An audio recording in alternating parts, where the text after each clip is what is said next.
ಸಕಲವು ಎನಗೆ ಬಾಬಾ ನೀನೇ, ತಂದೆಯು ನೀನೇ, ತಾಯಿಯು ನೀನೇ, ಬಂಧು ನೀನೇ, ಬಳಗವು ನೀನೇ.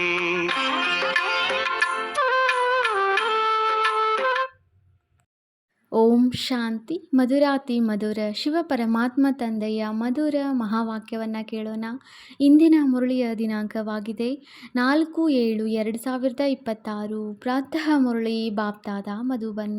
ಮಧುರ ಮಕ್ಕಳೇ, ಜ್ಞಾನ ಸಾಗರ ತಂದೆಯು ನಿಮಗೆ ಜ್ಞಾನದ 3ನೇ ನೇತ್ರವನ್ನು ಕೊಡಲು ಬಂದಿದ್ದಾರೆ. ಇದರಿಂದ ಆತ್ಮ ಜ್ಯೋತಿಯು ಜಾಗೃತವಾಗುತ್ತದೆ. ಪ್ರಶ್ನೆಯಾಗಿದೆ, ತಂದೆಗೆ ಮಾಡಿಸುವವರು ಎಂದು ಏಕೆ ಹೇಳಲಾಗಿದೆ? ಅವರು ಏನನ್ನು ಮಾಡುತ್ತಾರೆ ಮತ್ತು ಏನು ಮಾಡಿಸುತ್ತಾರೆ? ಉತ್ತರ: ತಂದೆಯು ಹೇಳುತ್ತಾರೆ, ನೀವು ಮಕ್ಕಳಿಗೆ ಮುರುಳಿಯನ್ನು ತಿಳಿಸುವ ಕಾರ್ಯ ಮಾಡುತ್ತೇನೆ. ಮುರುಳಿಯನ್ನು ತಿಳಿಸಿ ಮಂತ್ರವನ್ನು ಕೊಟ್ಟು ನಿಮ್ಮನ್ನು ಯೋಗ್ಯರನ್ನಾಗಿ ಮಾಡುತ್ತೇನೆ. ಮತ್ತೆ ನಿಮ್ಮ ಮೂಲಕ ಸ್ವರ್ಗದ ಉದ್ಘಾಟನೆ ಮಾಡಿಸುತ್ತೇನೆ. ನೀವು ಸಂದೇಶವಾಹಕರಾಗಿ ಎಲ್ಲರಿಗೂ ಸಂದೇಶ ಕೊಡುತ್ತೀರಿ. ನೀವು ಮಕ್ಕಳಿಗೆ ಆದೇಶ ನೀಡುತ್ತೇನೆ. ಇದೇ ನನ್ನ ಕೃಪೆ ಅಥವಾ ಆಶೀರ್ವಾದವಾಗಿದೆ. ಗೀತೆಯಾಗಿದೆ. ಇಂದು ಬೆಳಗ್ಗೆ ಬಂದವರು ಯಾರು? ಓಂ ಶಾಂತಿ. ಮಕ್ಕಳು, ಗೀತೆಯನ್ನು ಕೇಳಿದಿರಿ. ನಾವು ಮಕ್ಕಳನ್ನು ಬೆಳಗ್ಗೆ ಏಳಿಸಲು ಯಾರು ಬಂದಿದ್ದಾರೆ? ಯಾವುದರಿಂದ ನಮ್ಮ ಜ್ಞಾನದ 3ನೇ ನೇತ್ರವು ಒಮ್ಮೆಲೆ ತೆರೆಯಿತು. ಜ್ಞಾನ ಸಾಗರ ಪರಮಪಿತ ಪರಮಾತ್ಮನ ಮೂಲಕ ನಮ್ಮ ಜ್ಞಾನದ 3ನೇ ನೇತ್ರವು ತೆರೆದಿದೆ. ತಂದೆಯು ಜ್ಯೋತಿಯನ್ನು ಜಾಗೃತಗೊಳಿಸುವವರು ಎಂದು ಹೇಳುತ್ತಾರೆ. ಆದರೆ ಅವರು ತಂದೆಯಾಗಿದ್ದಾರೆ ಎಂಬುದನ್ನು ಯಾರೂ ತಿಳಿದುಕೊಂಡಿಲ್ಲ. ಅವರು ಜ್ಯೋತಿಯಾಗಿದ್ದಾರೆ ಎಂದು ಬ್ರಹ್ಮ ಸಮಾಜಿಗಳು ಹೇಳುತ್ತಾರೆ. ಮಂದಿರಗಳಲ್ಲಿ ಯಾವಾಗಲೂ ಜ್ಯೋತಿಯನ್ನೇ ಬೆಳಗಿಸುತ್ತಾರೆ, ಏಕೆಂದರೆ ಅವರು ಪರಮಾತ್ಮನನ್ನು ಜ್ಯೋತಿ ಸ್ವರೂಪನೆಂದು ಒಪ್ಪುತ್ತಾರೆ. ಆದ್ದರಿಂದ ಅಲ್ಲಿ ಮಂದಿರದಲ್ಲಿ ಜ್ಯೋತಿಯನ್ನು ಬೆಳಗಿಸುತ್ತಲೇ ಇರುತ್ತಾರೆ. ವಾಸ್ತವದಲ್ಲಿ ತಂದೆಯು ಯಾವುದೇ ಬೆಂಕಿ ಪೊಟ್ಟಣದಿಂದ ಜ್ಯೋತಿಯನ್ನು ಬೆಳಗಿಸುವುದಿಲ್ಲ. ಈ ಮಾತೇ ಭಿನ್ನವಾಗಿದೆ. ಈಶ್ವರನ ಗತಿಮತವೂ ಭಿನ್ನವಾಗಿದೆ ಎಂದು ಗಾಯನವಿದೆ. ಈಗ ನೀವು ಮಕ್ಕಳು ತಿಳಿದುಕೊಂಡಿದ್ದೀರಿ. ತಂದೆಯು ಸದ್ಗತಿಗಾಗಿ ಜ್ಞಾನ ಯೋಗವನ್ನು ಕಲಿಸುತ್ತಾರೆ. ಕಲಿಸುವವರಂತೂ ಅವಶ್ಯವಾಗಿ ಬೇಕಲ್ಲವೇ? ಶರೀರವಂತೂ ಕಲಿಸುವುದಿಲ್ಲ. ಆತ್ಮವೇ ಎಲ್ಲವನ್ನೂ ಮಾಡುತ್ತದೆ. ಆತ್ಮದಲ್ಲಿ ಒಳ್ಳೆಯ ಅಥವಾ ಕೆಟ್ಟ ಸಂಸ್ಕಾರವಿರುತ್ತದೆ.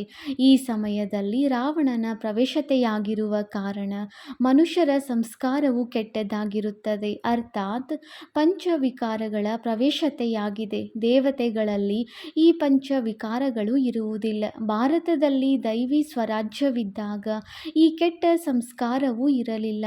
ಸರ್ವಗುಣ ಸಂಪನ್ನರಾಗಿದ್ದರು. ದೇವಿ ದೇವತೆಗಳದು ಎಷ್ಟು ಒಳ್ಳೆಯ ಸಂಸ್ಕಾರವಿತ್ತು. ಅದನ್ನು ನೀವೀಗ ಧಾರಣೆ ಮಾಡಿಕೊಳ್ಳುತ್ತಿದ್ದೀರಿ. ತಂದೆಯೇ ಬಂದು ಸೆಕೆಂಡಿನಲ್ಲಿ ಸರ್ವರಿಗೆ ಸದ್ಗತಿ ನೀಡುತ್ತಾರೆ. ಬಾಕಿ ಗುರು ಗೋಸಾಯಿಗಳಂತೂ ಭಕ್ತಿ ಮಾರ್ಗದಲ್ಲಿ ನಡೆಯುತ್ತಾ ಬಂದಿದ್ದಾರೆ. ಅವರು ಯಾರೊಬ್ಬರಿಗೂ ಸದ್ಗತಿ ನೀಡಲು ಸಾಧ್ಯವಿಲ್ಲ.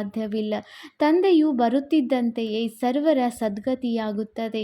ಬಂದು ಪತಿತ ಪ್ರಪಂಚದ ವಿನಾಶ ಮಾಡಿ ಪಾವನ ಪ್ರಪಂಚದ ಉದ್ಘಾಟನೆ ಮಾಡಿ ಅಥವಾ ಬಾಗಿಲನ್ನು ತೆರೆಯಿರಿ ಎಂದೇ ಪರಮಪಿತ ಪರಮಾತ್ಮನನ್ನು ಕರೆಯುತ್ತಾರೆ. ತಂದೆಯು ಬಂದು ಶಿವಶಕ್ತಿ ಮಾತೆಯರ ಮೂಲಕ ಸ್ವರ್ಗದ ಬಾಗಿಲನ್ನು ತೆರೆಸುತ್ತಾರೆ. ಒಂದೇ ಮಾತರಂ ಎಂದು ಗಾಯನವಿದೆ. ಈ ಸಮಯದಲ್ಲಿ ಯಾವುದೇ ಮಾತೆಗೆ ವಂದನೆ ಮಾಡಲಾಗುವುದಿಲ್ಲ, ಏಕೆಂದರೆ ಯಾರೊಬ್ಬರೂ ಶ್ರೇಷ್ಠಾಚಾರಿ ಮಾತೆಯರಿಲ್ಲ. ಯೋಗ ಬಲದಿಂದ ಜನ್ಮ ಪಡೆಯುವವರಿಗೆ ಶ್ರೇಷ್ಠಾಚಾರಿಗಳೆಂದು ಹೇಳಲಾಗುತ್ತದೆ. ಲಕ್ಷ್ಮೀನಾರಾಯಣರಿಗೆ ಶ್ರೇಷ್ಠಾಚಾರಿಗಳೆಂದು ಹೇಳಲಾಗುತ್ತದೆ. ಭಾರತದಲ್ಲಿ ದೇವಿ ದೇವತೆಗಳಿದ್ದಾಗ ಭಾರತವು ಶ್ರೇಷ್ಠಾಚಾರಿಯಾಗಿತ್ತು. ಈ ಮಾತುಗಳನ್ನು ಮನುಷ್ಯರು ತಿಳಿದುಕೊಂಡಿಲ್ಲ. ಅವರು ತಮ್ಮದೇ ಯೋಜನೆಗಳನ್ನು ಮಾಡುತ್ತಿದ್ದಾರೆ. ಗಾಂಧೀಜಿಯೂ ಸಹ ರಾಮ ರಾಜ್ಯವನ್ನು ಬಯಸುತ್ತಿದ್ದರು. ಈಗ ರಾವಣ ರಾಜ್ಯವಾಗಿದೆ ಎಂಬುದು ಇದರಿಂದಲೇ ಸಿದ್ಧವಾಗುತ್ತದೆ. ಭಾರತವು ಪತಿತವಾಗಿದೆ. ಆದರೆ ರಾಮ ರಾಜ್ಯವನ್ನು ಸ್ಥಾಪನೆ ಮಾಡುವುದಕ್ಕಾಗಿ ಬೇಹದ್ದಿನ ಬಾಪೂಜಿ ಬೇಕಾಗಿದೆ. ಅವರೇ ರಾಮ ರಾಜ್ಯದ ರಾಜ್ಯದ ಸ್ಥಾಪನೆ ಮತ್ತು ರಾವಣ ರಾಜ್ಯದ ವಿನಾಶ ಮಾಡುವರು. ರಾವಣ ರಾಜ್ಯಕ್ಕೆ ಈಗ ಬೆಂಕಿ ಬೀಳಲಿದೆ ಎಂದು ಮಕ್ಕಳಿಗೆ ತಿಳಿದಿದೆ. ಎಲ್ಲ ಆತ್ಮರು ಅಜ್ಞಾನ ಅಂಧಕಾರದಲ್ಲಿ ಮಲಗಿದ್ದಾರೆ. ನೀವು ತಿಳಿದುಕೊಂಡಿದ್ದೀರಿ, ನಾವು ಸಹ ಮಲಗಿದ್ದೆವು. ತಂದೆಯು ಬಂದು ಜಾಗೃತ ಮಾಡುತ್ತಾರೆ. ಈಗ ಭಕ್ತಿಯ ರಾತ್ರಿಯು ಮುಕ್ತಾಯವಾಗಿದೆ. ದಿನವು ಪ್ರಾರಂಭವಾಗುತ್ತದೆ. ರಾತ್ರಿಯು ಮುಗಿದು ಈಗ ಹಗಲಾಗುತ್ತಿದೆ. ತಂದೆಯು ಸಂಗಮದಲ್ಲಿ ಬಂದಿದ್ದಾರೆ. ಮಕ್ಕಳಿಗೆ ದಿವ್ಯ ದೃಷ್ಟಿ ಮತ್ತು ಜ್ಞಾನದ 3ನೇ ನೇತ್ರವನ್ನು ಕೊಡುತ್ತಾರೆ. ಇದರಿಂದ ನೀವು ಇಡೀ ವಿಶ್ವವನ್ನು ಅರಿತುಕೊಂಡಿದ್ದೀರಿ. ನಿಮ್ಮ ಬುದ್ಧಿಯಲ್ಲಿ ಕುಳಿತಿದೆ. ಇದು ಮಾಡಲ್ಪಟ್ಟ ಅವಿನಾಶಿ ನಾಟಕವಾಗಿದೆ. ಇದು ಸುತ್ತುತ್ತಲೇ ಇರುತ್ತದೆ. ನೀವೀಗ ಎಷ್ಟೊಂದು ಜಾಗೃತರಾಗಿದ್ದೀರಿ. ಇಡೀ ಪ್ರಪಂಚವು ಮಲಗಿದೆ. ಈಗ ನೀವು ಮಕ್ಕಳಿಗೆ ಇಡೀ ವಿಶ್ವದ ಆದಿ ಮಧ್ಯ ಅಂತ್ಯ, ಮೂಲವತನ, ಸೂಕ್ಷ್ಮವತನ, ಸ್ಥೂಲವತನದ ಬಗ್ಗೆ ತಿಳಿದಿದೆ. ಇಡೀ ಪ್ರಪಂಚವು ಕುಂಭಕರ್ಣನ ಅಜ್ಞಾನ ನಿದ್ರೆಯಲ್ಲಿ ಮಲಗಿದೆ. ಪತಿತ ಪಾವನ ಯಾರೆಂಬುದು ಯಾರಿಗೂ ತಿಳಿದಿಲ್ಲ. ಹೇ ಪತಿತ ಪಾವನ, ಬನ್ನಿ ಎಂದು ಕರೆಯುತ್ತಾರೆ. ಆದರೆ ಸೃಷ್ಟಿಯ ಆದಿ ಮಧ್ಯ ಅಂತ್ಯದ ರಹಸ್ಯವನ್ನು ತಿಳಿಸಿ ಎಂದು ಹೇಳುವುದಿಲ್ಲ. ತಂದೆಯು ಹೇಳುತ್ತಾರೆ, ನೀವು ಈ ಸೃಷ್ಟಿ ಚಕ್ರವನ್ನು ತಿಳಿದುಕೊಳ್ಳುವುದರಿಂದಲೇ ಚಕ್ರವರ್ತಿ ರಾಜರಾಗುತ್ತೀರಿ. ನೆನಪಿನಿಂದಲೇ ಪಾವನರಾಗುತ್ತೀರಿ. ಇದು ಸಹ ನಿಮಗೆ ತಿಳಿದಿದೆ. ವಿನಾಶವು ಸನ್ಮುಖದಲ್ಲಿ ನಿಂತಿದೆ. ಯುದ್ಧವು ಆಗಲಿದೆ. ಆದರೆ ಯಾವುದೇ ಕೌರವರ ಪಾಂಡವರ ಯುದ್ಧವಾಗಲಿಲ್ಲ. ಪಾಂಡವರು ಯಾರಾಗಿದ್ದರು? ಇದು ಸಹ ಯಾರಿಗೂ ತಿಳಿದಿಲ್ಲ. ಇಲ್ಲಿ ಸೈನ್ಯ ಇತ್ಯಾದಿಗಳ ಮಾತಿಲ್ಲ. ನಿಮ್ಮ ಕಡೆ ಸಾಕ್ಷಾತ್ ಪಾರಲೌಕಿಕ ಪರಮಪಿತನಿದ್ದಾರೆ. ಆ ತಂದೆಯಿಂದಲೇ ಆಸ್ತಿಯು ಸಿಗುತ್ತದೆ. ನೀವು ಇದನ್ನು ಅರಿತಿದ್ದೀರಿ. ಕೃಷ್ಣನ ಆತ್ಮವು 84 ಜನ್ಮಗಳನ್ನು ತೆಗೆದುಕೊಂಡು ಈಗ ಪುನಃ ತಂದೆಯಿಂದ ಆಸ್ತಿಯನ್ನು ತೆಗೆದುಕೊಳ್ಳುತ್ತಿದೆ.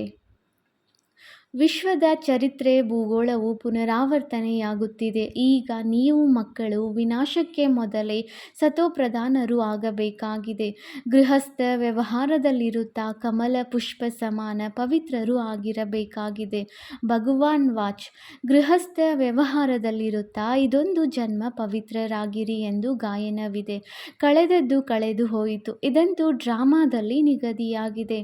ಸೃಷ್ಟಿಯು ಸತೋಪ್ರಧಾನವಾಗಲೇಬೇಕಾಗಿದೆ. ಇದು ಡ್ರಾಮಾದ ಪೂರ್ವ ನಿಶ್ಚಿತವಾಗಿದೆ. ಈಶ್ವರನ ಲೀಲೆಯಲ್ಲ. ಡ್ರಾಮಾದ ಲೀಲೆಯು ಹೀಗೆ ಮಾಡಲ್ಪಟ್ಟಿದೆ. ಅದನ್ನು ತಂದೆಯು ತಿಳಿಸುತ್ತಾರೆ. ಅರ್ಧ ಕಲ್ಪವು ಮುಗಿದ ನಂತರ ತಂದೆಯು ಬರುತ್ತಾರೆ. ತಂದೆಯು ತಿಳಿಸುತ್ತಾರೆ, ಯಾವಾಗ ರಾತ್ರಿಯು ಮುಗಿದು ದಿನವು ಆರಂಭವಾಗುತ್ತದೆಯೋ ಆಗಲೇ ನಾನು ಬರುತ್ತೇನೆ. ಶಿವರಾತ್ರಿ ಎಂದು ಹೇಳುತ್ತಾರಲ್ಲವೇ? ಶಿವನ ಪೂಜಾರಿಗಳು ಶಿವರಾತ್ರಿಯನ್ನು ಆಚರಿಸುತ್ತಾರೆ. ಆದರೆ ಸರ್ಕಾರವಂತೂ ರಜಾದಿನವನ್ನು ನಿಲ್ಲಿಸಿಬಿಟ್ಟಿದೆ. ಕೊನೆ ಪಕ್ಷ 1 ತಿಂಗಳಾದರೂ ರಜಾದಿನಗಳನ್ನು ಘೋಷಿಸಬೇಕು. ಶಿವತಂದೆಯು ಸರ್ವರ ಸದ್ಗತಿ ಮಾಡುವವರಾಗಿದ್ದಾರೆ. ಅವರೇ ಸರ್ವರ ದುಃಖಹರ್ತ ಸುಖಕರ್ತನಾಗಿದ್ದಾರೆ ಎಂಬುದು ಯಾರಿಗೂ ತಿಳಿದಿಲ್ಲ.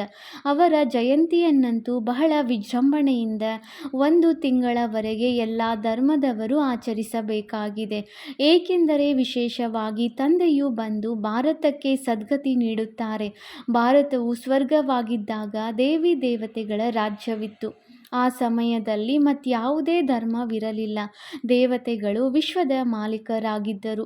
ಯಾವುದೇ ವಿಭಜನೆ ಇರಲಿಲ್ಲ. ಆದ್ದರಿಂದ ಹೇಳಲಾಗುತ್ತದೆ, ಅಟಲ ಅಖಂಡ ಸುಖ ಶಾಂತಿ ಸಂಪತ್ತಿನ ದೈವಿ ರಾಜ್ಯವನ್ನು ಪುನಃ ನಾವು ಪ್ರಾಪ್ತಿ ಮಾಡಿಕೊಳ್ಳುತ್ತಿದ್ದೇವೆ.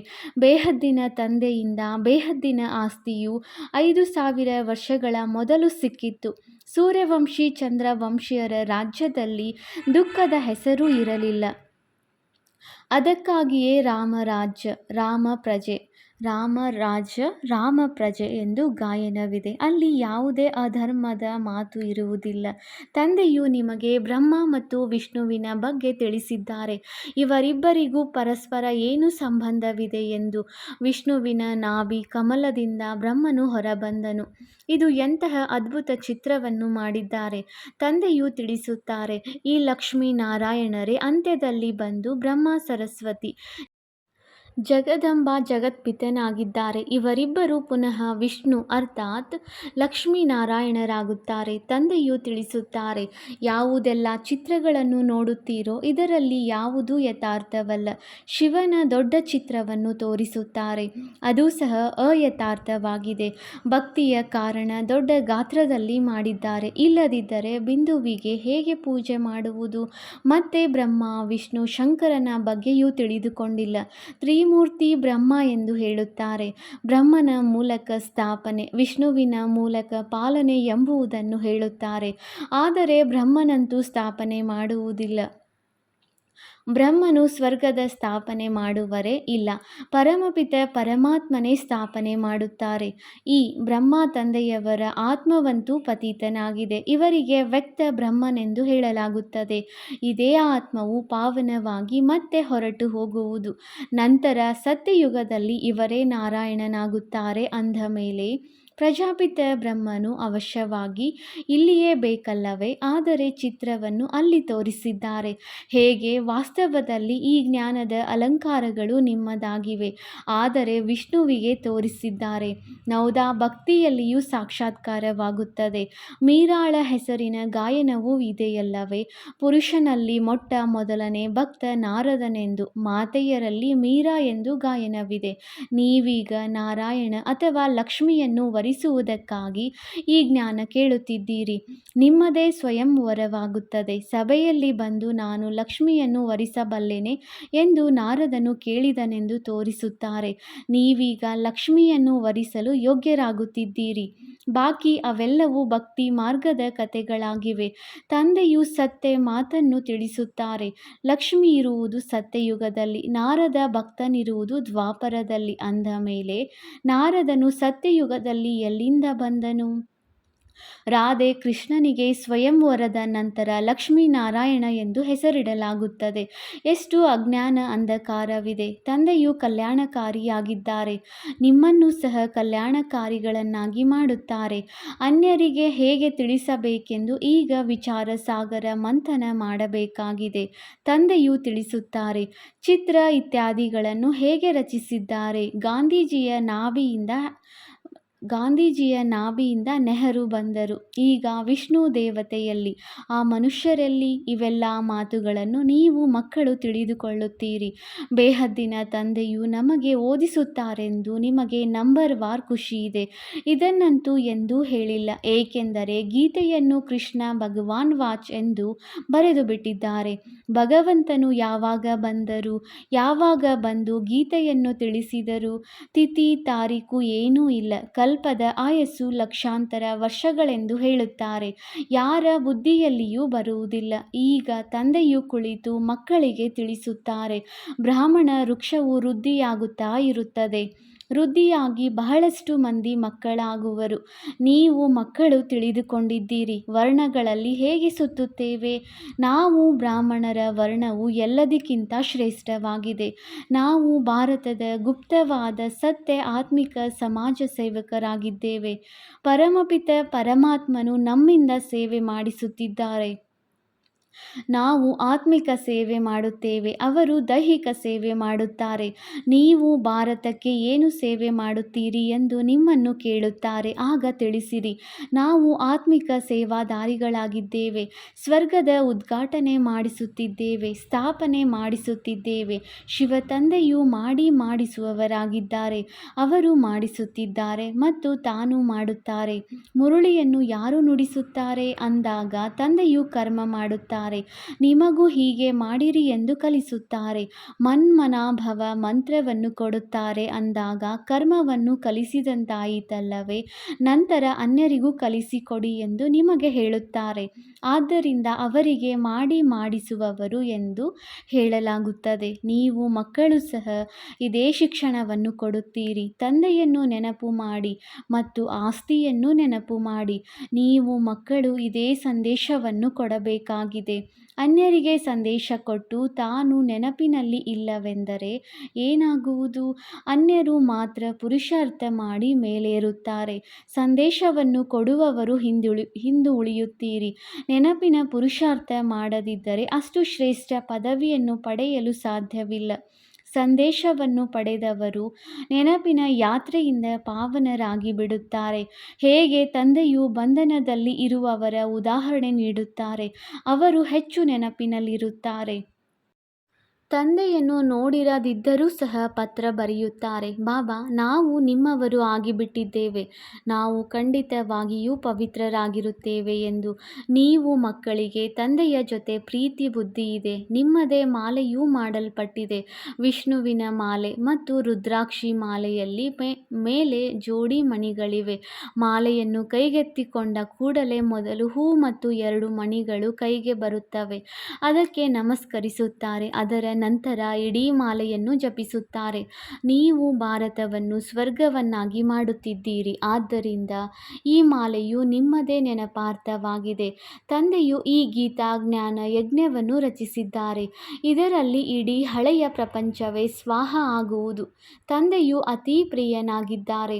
ನಿಮಗೆ ಭವಿಷ್ಯ 21 ಜನ್ಮಗಳಿಗಾಗಿ ಸದಾ ಸುಖದ ಆಸ್ತಿಯನ್ನು ಕೊಡುತ್ತಾರೆ. ಯಾರು ಕಲ್ಪದ ಹಿಂದೆ ಡ್ರಾಮಾದ ಅನುಸಾರ ಬಂದು ಆಸ್ತಿಯನ್ನು ತೆಗೆದುಕೊಂಡಿದ್ದಾರೆಯೋ ಅವರು ಅವಶ್ಯವಾಗಿ ಬರುತ್ತಾರೆ. ತಂದೆಯು ತಿಳಿಸುತ್ತಾರೆ, ಮಕ್ಕಳೇ, ಸುಖಧಾಮದಲ್ಲಿ ಹೋಗಬೇಕೆಂದರೆ ಪವಿತ್ರರಾಗಿರಿ, ನನ್ನನ್ನು ನೆನಪು ಮಾಡಿರಿ. ಬಾಬಾ, ಕೃಪೆ ಮಾಡಿ ಸಹಾಯ ಮಾಡಿ ಎಂದು ಏನನ್ನೂ ಬೇಡಬಾರದು.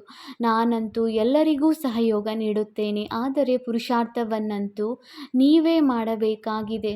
ಇಲ್ಲಿ ಆಶೀರ್ವಾದದ ಮಾತಿಲ್ಲ, ಕೇವಲ ನನ್ನೊಬ್ಬನನ್ನೇ ನೆನಪು ಮಾಡಿರಿ. ನೆನಪು ಮಾಡುವುದು ನಿಮ್ಮ ಕರ್ತವ್ಯವಾಗಿದೆ. ಆದೇಶ ನೀಡುವುದು ನನ್ನ ಕೃಪೆಯಾಗಿದೆ. ಭಲೆ ತಿನ್ನಿರಿ, ಕುಡಿಯಿರಿ, ಸುತ್ತಾಡಿರಿ, ಆದರೆ ನೀವು ಪವಿತ್ರ ಭೋಜನವನ್ನೇ ಸ್ವೀಕರಿಸಬೇಕಾಗಿದೆ. ನಾವು ದೇವಿ ದೇವತೆಗಳಾಗುತ್ತೇವೆ ಅಂದ ಮೇಲೆ ಅಲ್ಲಿ ಈ ಈರುಳ್ಳಿ ಇತ್ಯಾದಿಗಳು ಇರುತ್ತವೆಯೇ? ಇದೆಲ್ಲವನ್ನು ಇಲ್ಲಿಯೇ ಬಿಡಬೇಕಾಗುತ್ತದೆ. ಈ ಪದಾರ್ಥಗಳು ಅಲ್ಲಿರುವುದಿಲ್ಲ, ಬೀಜವೇ ಇರುವುದಿಲ್ಲ. ಹೇಗೆ ಸತ್ಯಯುಗದಲ್ಲಿ ಕಾಯಿಲೆ ಇತ್ಯಾದಿಗಳು ಇರುವುದೇ ಇಲ್ಲ, ಈಗ ನೋಡಿ ಎಷ್ಟೊಂದು ಕಾಯಿಲೆಗಳು ಬಂದು ಬಿಟ್ಟಿವೆ. ಅಲ್ಲಿ ತಮೋಗುಣಿಯಾದ ಯಾವುದೇ ವಸ್ತು ಇರುವುದಿಲ್ಲ. ಪ್ರತಿಯೊಂದು ವಸ್ತು ಸತೋಪ್ರಧಾನವಾಗಿ ಇರುತ್ತದೆ. ಇಲ್ಲಿ ನೋಡಿ ಮನುಷ್ಯರು ಎಂತೆಂತಹ ಪದಾರ್ಥಗಳನ್ನು ತಿನ್ನುತ್ತಾರೆ. ಈಗ ತಂದೆ ಮಕ್ಕಳಿಗೆ ತಿಳಿಸುತ್ತಾರೆ, ನನ್ನನ್ನು ನೆನಪು ಮಾಡಿರಿ ಮತ್ತು ಎಲ್ಲ ಸಂಘಗಳನ್ನು ಬಿಟ್ಟು ನನ್ನ ಸಂಘ ಮಾಡಿರಿ, ಆಗ ನೀವು ಪಾವನರಾಗುವಿರಿ. ಒಳ್ಳೆಯದು. ಮಧುರಾತಿ ಮಧುರ ಅಗಲಿ ಹೋಗಿ ಮರಳಿ ಸಿಕ್ಕಿರುವ ಮಕ್ಕಳ ಪ್ರತಿ ಮಾತಾಪಿತ ಬಾಪ್ತಾದಾರವರ ನೆನಪು, ಪ್ರೀತಿ ಹಾಗೂ ಸುಪ್ರಭಾತ. ಆತ್ಮಿಕ ಮಕ್ಕಳಿಗೆ ಆತ್ಮಿಕ ತಂದೆಯ ನಮಸ್ತೆ. ನಾವು ಆತ್ಮಿಕ ಮಕ್ಕಳಿಂದ ಆತ್ಮಿಕ ತಂದೆಗೆ ನೆನಪು, ಪ್ರೀತಿ ಹಾಗೂ ನಮಸ್ತೆ ನಮಸ್ತೆ ನಮಸ್ತೆ. ಧಾರಣೆಗಾಗಿ ಮುಖ್ಯ ಸಾರ ಪಾಯಿಂಟ್ ನಂಬರ್ 1. ಕಳೆದದ್ದು ಕಳೆದು ಹೋಯಿತು. ಏನು ಕಳೆಯಿತೋ ಅದನ್ನು ಮರೆತು ಗೃಹಸ್ಥ ವ್ಯವಹಾರದಲ್ಲಿರುತ್ತಾ ಸತೋಪ್ರಧಾನರಾಗುವ ಪುರುಷಾರ್ಥ ಮಾಡಬೇಕಾಗಿದೆ. ವಿನಾಶಕ್ಕೆ ಮೊದಲೇ ಅವಶ್ಯವಾಗಿ ಪಾವನರಾಗಬೇಕಾಗಿದೆ. Point number 2. ಭಾರತವನ್ನು ಸ್ವರ್ಗವನ್ನಾಗಿ ಮಾಡುವ ಸತ್ಯವಾದ ಸೇವೆಯಲ್ಲಿ ತತ್ಪರರಾಗಿರಬೇಕಾಗಿದೆ. ಆಹಾರ ಪಾನೀಯಗಳು ಬಹಳ ಶುದ್ಧವಾಗಿರಲಿ. ಪವಿತ್ರ ಭೋಜನವನ್ನೇ ಸ್ವೀಕರಿಸಬೇಕಾಗಿದೆ. ವರದಾನ: ಸ್ಥೂಲ ಕಾರ್ಯವನ್ನು ಮಾಡುತ್ತಿದ್ದರೂ ಮನಸ್ಸಿನ ಮೂಲಕ ವಿಶ್ವ ಪರಿವರ್ತನೆಯ ಸೇವೆಯನ್ನು ಮಾಡುವಂತಹ ಜವಾಬ್ದಾರ ಆತ್ಮ ಭವ. ಯಾವುದೇ ಸ್ಥೂಲ ಕಾರ್ಯವನ್ನು ಮಾಡುತ್ತಿದ್ದರೂ ಸದಾ ಈ ಸ್ಮೃತಿ ಇರಲಿ, ನಾನು ವಿಶ್ವದ ವೇದಿಕೆಯ ಮೇಲೆ ವಿಶ್ವ ಕಲ್ಯಾಣದ ಸೇವಾರ್ಥವಾಗಿ ನಿಮಿತ್ತನಾಗಿರುವೆನು. ನಾನು ನನ್ನ ಶ್ರೇಷ್ಠ ಮನಸ್ಸಿನ ಮೂಲಕ ವಿಶ್ವ ಪರಿವರ್ತನೆಯ ಕಾರ್ಯದ ಬಹಳ ದೊಡ್ಡ ಜವಾಬ್ದಾರಿಯು ಸಿಕ್ಕಿರುವುದು. ಈ ಸ್ಮೃತಿಯಲ್ಲಿ ಆಲಸ್ಯವು ಸಮಾಪ್ತಿಯಾಗುತ್ತದೆ ಹಾಗೂ ಸಮಯವು ವ್ಯರ್ಥವಾಗುವುದರಿಂದ ಉಳಿತಾಯ ಆಗಿಬಿಡುತ್ತದೆ. ಒಂದೊಂದು ಕ್ಷಣವನ್ನು ಅಮೂಲ್ಯವೆಂದು ತಿಳಿದುಕೊಂಡು ಅದನ್ನು ವಿಶ್ವ ಕಲ್ಯಾಣದ ಅಥವಾ ಜಡ ಚೈತನ್ಯವನ್ನು ಪರಿವರ್ತನೆ ಮಾಡುವ ಕಾರ್ಯದಲ್ಲಿ ಸಫಲ ಮಾಡುತ್ತಾ ಇರುತ್ತೀರಿ. ಸ್ಲೋಗನ್: ಈಗ ಯೋಧರಾಗುವುದಕ್ಕೆ ಬದಲಾಗಿ ನಿರಂತರ ಯೋಗಿ ಆಗಿರಿ. ಅವ್ಯಕ್ತ ಸೂಚನೆ: ಜ್ವಾಲಾ ಸ್ವರೂಪ ಸ್ಥಿತಿಯಲ್ಲಿರುತ್ತಾ ಶಕ್ತಿಶಾಲಿ ನೆನಪಿನ ಅನುಭವ ಮಾಡಿ. ಹೇಗೆ ದುಃಖಿ ಆತ್ಮರ ಮನಸ್ಸಿನಲ್ಲಿ ಈಗ ವಿನಾಶವಾಗಲಿ ಎನ್ನುವ ಧ್ವನಿ ಎದ್ದೇಳುತ್ತಿದೆ, ಹಾಗೆಯೇ ನೀವು ವಿಶ್ವ ಕಲ್ಯಾಣಕಾರಿ ಆತ್ಮರ ಮನಸ್ಸಿನಲ್ಲಿ ಈಗ ಬೇಗನೆ ಸರ್ವರ ಕಲ್ಯಾಣವಾಗಲಿ ಎನ್ನುವ ಸಂಕಲ್ಪ ಉತ್ಪನ್ನವಾಗಲಿ. ಆಗಲೇ ಸಮಾಪ್ತಿಯಾಗುವುದು. ವಿನಾಶಕಾರಿಗಳಿಗೆ ಕಲ್ಯಾಣಕಾರಿ ಆತ್ಮರ ಸಂಕಲ್ಪದ ಸೂಚನೆ ಬೇಕಾಗಿದೆ. ಅದಕ್ಕೆ ತಮ್ಮ ಎವ್ವರಡಿಯಾಗುವ ಶಕ್ತಿಶಾಲಿ ಸಂಕಲ್ಪದಿಂದ ಜ್ವಾಲಾರೂಪ ಯೋಗದ ಮೂಲಕ ವಿನಾಶ ಜ್ವಾಲೆಯನ್ನು ಹೆಚ್ಚಿಸಿ. ಓಂ ಶಾಂತಿ.